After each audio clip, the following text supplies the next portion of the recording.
Hello, good morning, students. So, today we are going to do a very important topic. As you can see, it is written there, writing dialogue. Yes, this is in your syllabus, and you have to learn how to write dialogues. It is very important when you are converting a story into a drama, a skit. It will be very helpful to you. So, let's learn this and enjoy the video. So, what is dialogue writing? First, we should know this. Dialogue, it refers to a conversation or discussion, यानी कि बातचीत दो लोगों के बीच में, ए और B जैसे दो लोग हैं, इन दोनों के बीच में जो बातचीत हो रही है, जो कॉन्वर्सेशन हो रहा है, जो डिस्कशन हो रहा है ना, act of having a conversation or discussion.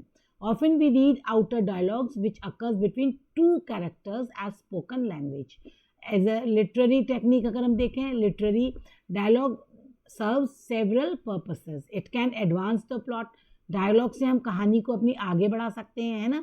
हम स्टोरी राइटिंग में भी डायलॉग्स डाल सकते हैं.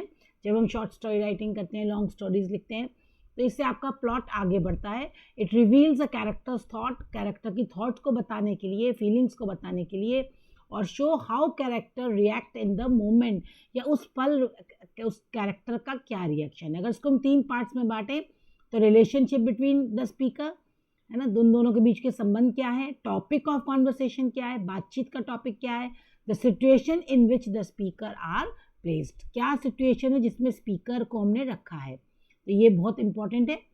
अब हम देखते हैं कि एक थोड़ा सा मैं आपको एक्स्ट्रा इन्फॉर्मेशन दे रही हूँ बच्चों, कि जो डायलॉग राइटिंग है ये मेनली 2 टाइप्स की होती है. एक आउटर डायलॉग होते हैं. आउटर डायलॉग जो हम लोग 2 लोग बात करते हैं, है ना, एक कैरेक्टर दूसरे कैरेक्टर से बात करता होता है, तो ये क्लासिक डायलॉग है. और दूसरा होता है इनर डायलॉग, यानी इंटरनल डायलॉग. इसको हम लोग लिटरेरी भाषा में मोनोलॉग्स कहते हैं. मोनोलॉग, हैमलेट का मोनोलॉग बहुत फेमस है. जब आप थोड़े बड़े होंगे आप लोग पढ़ेंगे इसको, ठीक है ना. तो ये केवल आपको एक इन्फॉर्मेशन के लिए था. और जब आप स्टोरी राइटिंग करते हैं या आप कोई ड्रामा लिखते हैं तो आपको ये मोनोलॉग्स लिखने पड़ेंगे, क्योंकि कलाकार के क्या विचार हैं, वो अपने आप से क्या कहना चाहता है, तो वो हम मोनोलॉग में ही शो करते हैं. चलिए हम अपने टॉपिक पे लौटते हैं कि क्या पॉइंट्स हमको याद रखने हैं जब भी हम डायलॉग लिख रहे हैं. ठीक है. तो as a part of writing skill, students you have to fill in the blanks. आपको कुछ फिल इन द ब्लैंक्स दे दिए जाते हैं. जैसे मैं आगे प्रैक्टिस वर्क बहुत सारा लाई हूँ मैं आपके लिए. इसमें कम से कम 7-8 मैंने आपको प्रैक्टिस के लिए वीडियोस छोटे छोटे उसमें स्लाइड्स बनाई हैं जो आपको बहुत हेल्पफुल होंगी. और आपको डायलॉग कंप्लीट 2 तरीके से आता है. एक तो फिल इन द ब्लैंक्स के रूप में आता है और एक आता है कंप्लीट द डायलॉग. तो ये दोनों आपको लर्न करने हैं आज. सबसे पहले आपको बच्चों ये मालूम होना चाहिए कि डायलॉग, जब भी हम डायलॉग शुरू कर रहे हैं सीधा लिखना शुरू नहीं करना है. जैसे में ए और बी के बीच में बातचीत हो रही है तो हमको ये पूरा पढ़ लेना है कि ए बी सी डी जो भी यहाँ पे हमारे कैरेक्टर्स हैं वो आपस में क्या बात कर रहे हैं, है ना. तो हमको उसका प्रीसीडिंग यानी पहला वाला भी पढ़ना चाहिए और फॉलोइंग बाद वाला डायलॉग भी पढ़ना चाहिए. तब हमको समझ में आएगा कि सिचुएशन क्या है. हमको ये भी देखना है कि टॉपिक कौन सा है. या आप येलो देख रहे हैं, हाईलाइट किया है मैंने, ये सबसे हिट पॉइंट है इसका, कि हमको टॉपिक पता होना चाहिए कि किस टॉपिक पे बातचीत हो रही है. टेंस, यस, टेंस बहुत इंपॉर्टेंट है कि कौन सा टेंस हमको यूज़ करना है. अगर हम कोई चीज़ फ्यूचर में बताने की कोशिश कर रहे हैं तो फ्यूचर टेंस यूज़ करेंगे. अगर हम पुरानी बात कर रहे हैं तो पास्ट टेंस यूज़ करेंगे, और प्रेजेंट में है तो प्रेजेंट टेंस. तो ये हमको टेंस को उसमें पहचानना. और ये नेचुरल होना चाहिए, आर्टिफिशियलिटी नहीं दिखनी चाहिए. नेचुरल जो डेली लैंग्वेज में हम बोलते हैं उन्हीं वर्ड्स को हम यूज़ करें.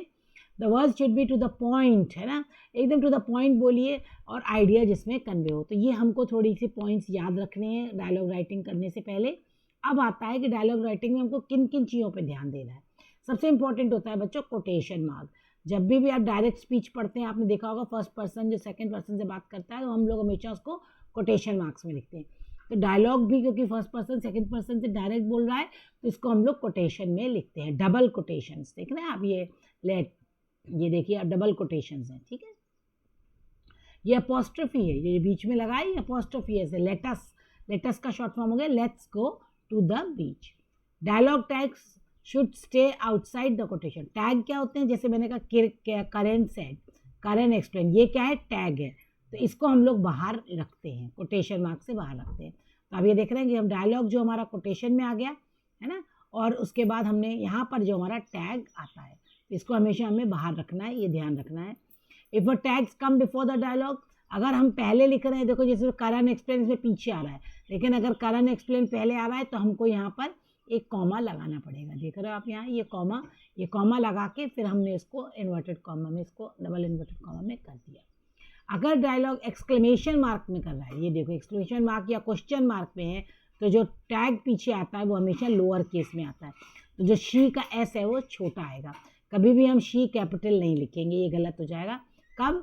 जब हमारा डायलॉग एक्सक्लेमेशन मार्क में हो या क्वेश्चन मार्क में हो। बच्चों आप इन सब बातों को अपने पास नोट कर लेना ताकि आप इनमें मिस्टेक ना करो। ओके, अब हम आते हैं रूल्स फॉर पंक्चुएशन। ये थोड़ा सा इसको दोबारा हम कर लेंगे। Begin the first word of the spoken part with a capital letter. देखो जैसे यह लुक, लुक का एल हमेशा कैपिटल में लिखेंगे, भले ही इन्वर्टेड कॉमा में हमने लिखा है लेकिन पहला अक्षर हमारा कैपिटल, क्योंकि बिगिनिंग ऑफ द लाइन है। ठीक है, place and punctuation inside the, जो एंड पंक्चुएशन है ये वाली, जो एक्सक्लेमेशन मार्क है, जो क्वेश्चन मार्क है, फुल स्टॉप है, उसको इन्वर्टेड कॉमा के अंदर रखना है। कई बार मैंने देखा बच्चे इसको बाहर कर देते हैं, इसको बाहर नहीं करना है, इसको अंदर ही रखना है। ठीक है, dialogue make a story more interesting. इसका पर्पस क्या है, डायलॉग लिखने का पर्पस क्या है, क्यों हम डायलॉग लिख रहे हैं, व्हाट इज़ द रीज़न।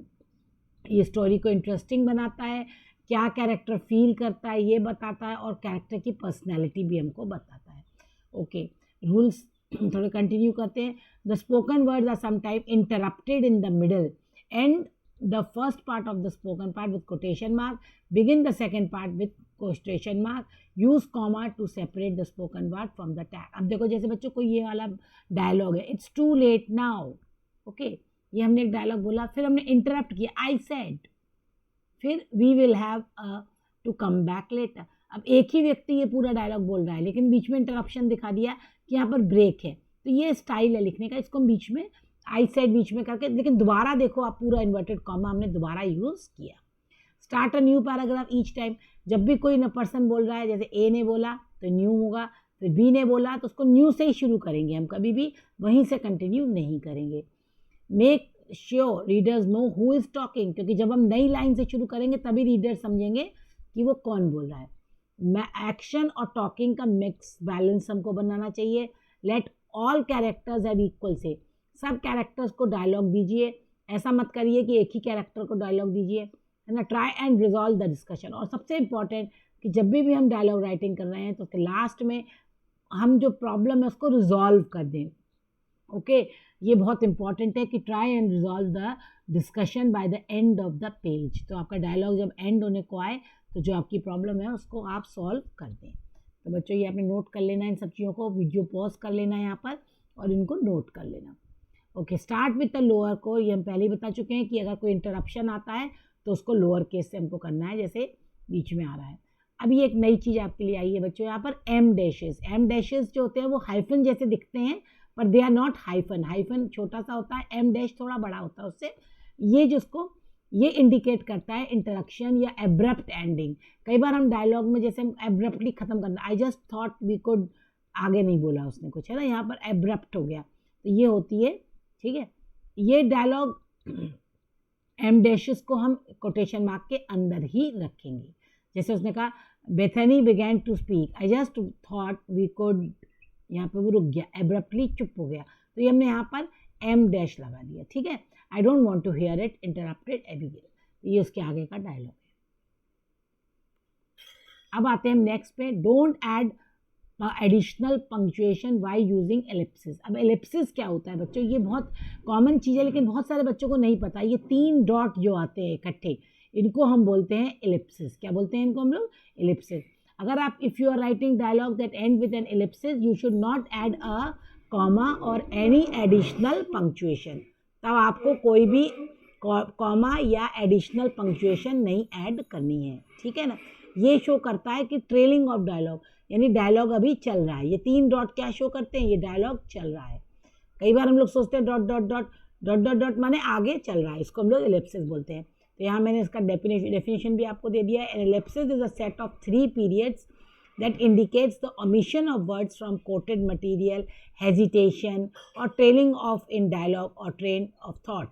यानी कि जो हम ट्रेन ऑफ थॉट चल रही है उसको हमने वहाँ पे कंटिन्यू कर दिया, बोला नहीं उसने, लेकिन ये 3 डॉट्स शो कर देते हैं कि हमारी थॉट्स चल रही हैं। ठीक है ना, It can be before, between and after the period.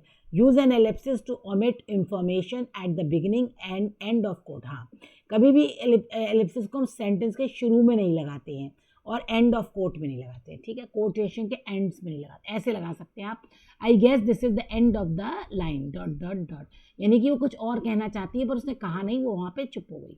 Okay, ये देखो, अब यहाँ से बच्चों मैंने आपके लिए प्रैक्टिस वर्क लाई हूँ, क्योंकि मैंने आपको बता दिया कि आपको डायलॉग कैसे लिखना है, डायलॉग में किन चीज़ का ध्यान रखना है, ये सब चीज़ें मैंने आपको बता दी। अब यहाँ से हमारा प्रैक्टिस वर्क शुरू होता है, करीब 7-8 स्लाइड्स हैं जिसमें मैंने आपके लिए प्रैक्टिस वर्क है। आप पहले इनको पढ़ लीजिए, जैसे a dialogue between a teacher and a student who comes late. जैसे स्टूडेंट, देखो आप स्टूडेंट कोलन का निशान लगाया हमने, स्टूडेंट। अब आप देखें हर पैराग्राफ, हर जो कैरेक्टर है उसको हमने नया लाइन दिया है, इससे ये क्लियर हो गया कि हर नए लाइन में आ रहा है। मे आई कम इन सर, अब आप देख रहे हैं मे I come in sir, yes stand here. अब यहाँ पर हमने क्योंकि ये कोलन दे दिया ना, तो हमको इन्वर्टेड कॉमा लगाने की ज़रूरत नहीं है, ठीक है, अगर हमने ये कोलन दे दिए हैं तो ये डायलॉग क्लियर हो गया। ओके, तो आप इसको इसी तरह से एग्जाम में आता है आपको। May I come in, yes stand here, why do you always come late, sir it is the bus that makes me late. What time do you leave home? I always leave home at 7:45. How far is your home from there? It's about 3 kilometers from there. That is why you get late. You leave your home very late. तो ये एक teacher और student की conversation थी। यहाँ पर आप देखते हैं, write a dialogue between you and your teacher about which course to study at vacation, कि कौन सा कोर्स आपको पढ़ना है। Good morning sir, how are you. अब आप देख रहे हैं चाइल्ड है, ये एक यहाँ पर है, I am completely fine, what about you, I was wondering which course to learn in my vacation, it can be confusing with so many options online, you should make a list and narrow it down as per your interest. Student, I have tried but still I am left with 3 options, artificial intelligence, machine learning or data science. Well, all of them are very interesting courses, but as far as I remember, you have always been interested in artificial intelligence.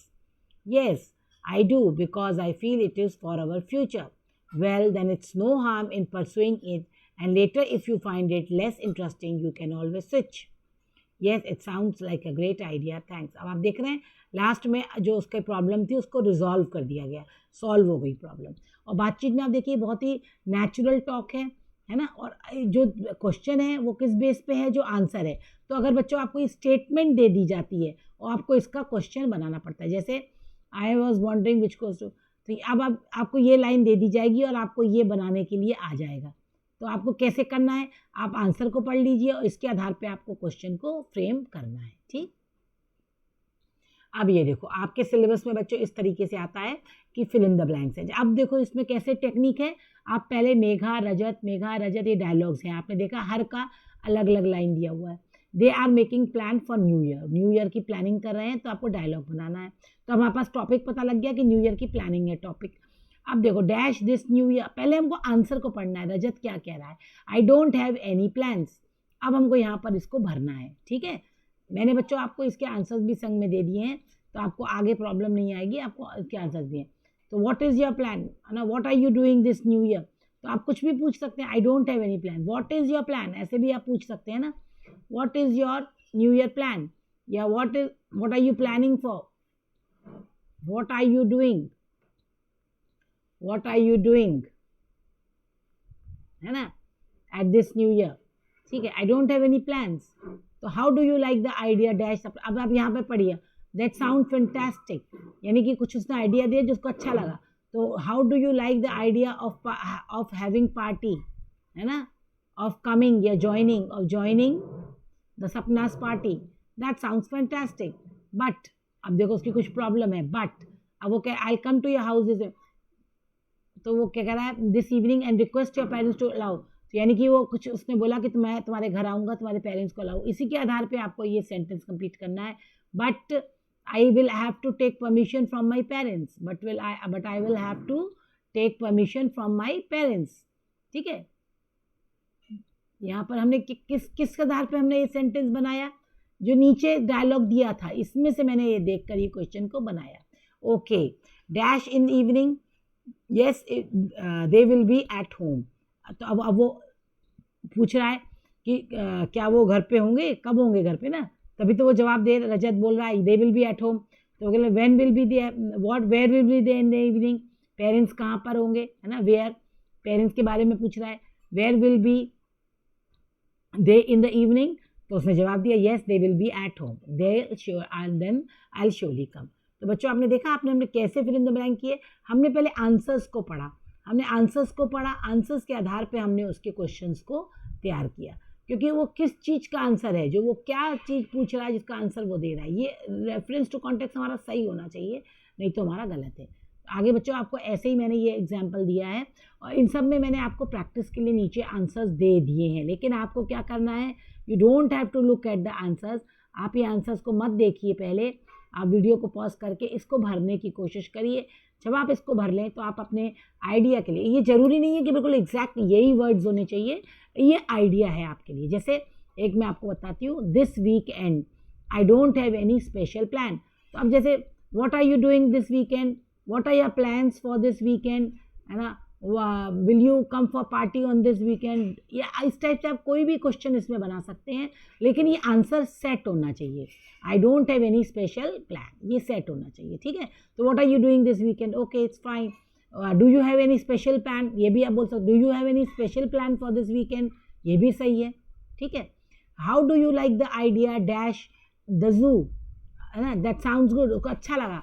How do you like the idea of going to a zoo, है ना, how do you like the idea of visiting zoo, ऐसे भी आप लिख सकते। How do you like the idea of just roaming about in the zoo, कुछ भी आप अपने मन से लिख सकते हैं, जैसे आप बात करते हैं नेचुरल तरीके, that sounds good, but I dash my parents permission, but I need to take my parents, but I want to take my, but I will have to take my, है ना, but it is important to take my parents permission, कुछ भी आप यहाँ पे अपना dialogue बना सकते हैं। नीचे जो आंसर्स हैं वो केवल एक आपको आइडिया देने के लिए। I'll come to your house this evening and request your parents to allow you to join me to the zoo. Okay. अब देखो फिर से उसने कुछ पूछा, उससे उसका आंसर पहले हम पढ़ेंगे। Yes, they will be at home. Where will be they? Will they be at home? Where can I meet them in the evening? Okay, इस टाइप से आप अपने क्वेश्चन को कंप्लीट कर सकते हैं। Then I will surely come. अब आपको बच्चों आ गया होगा कि कैसे हमको डायलॉग को लिखना है और क्या इसके आंसर्स हो सकते हैं। ओके, ये देखो, ये एक और मैं आपके लिए लाई हूँ। Sarita is being interviewed for the job of a teacher in a school, complete the dialogue by filling. ये एक जॉब का इंटरव्यू है, इसमें आप अपने मन से भरिए, नीचे आंसर्स मैंने आपको दे दिए हैं, आप बाद में आंसर्स को देखिएगा, पहले आप इसको करिएगा। अगर मैं एक एक को सॉल्व कराऊंगी तो ये बहुत लंबा वीडियो हो जाएगा, है ना। तो आपके प्रैक्टिस के लिए आप वीडियो को यहाँ पॉज करिए और इसको देखिए, पॉज करते जाइए वीडियो को और इसको चेक करते जाइए। मैं आपके लिए बहुत सारी एक्सरसाइज वर्क लाई हूँ बच्चों, और ये बहुत इंपॉर्टेंट है आपके लिए करना।